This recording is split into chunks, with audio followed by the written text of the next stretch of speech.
Setelah meledakkan kendaraan tempur, kini serangan artileri dari Rusia menyasar langsung pertahanan Ukraina. Semua pertahanan Ukraina tidak ada yang luput dari hantaman artileri, mulai dari pos komando hingga parit persembunyian prajurit Ukraina.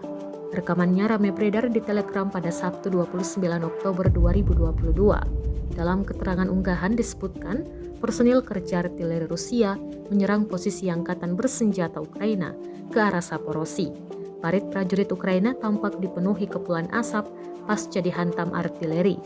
Dampak serangan direkam kamera drone Rusia. Sayangnya tidak disebutkan jumlah korban yang berjatuhan dalam serangan kali ini. Militer Rusia mengklaim drone-nya dengan mudah melakukan pengintaian yang diakhiri dengan serangan.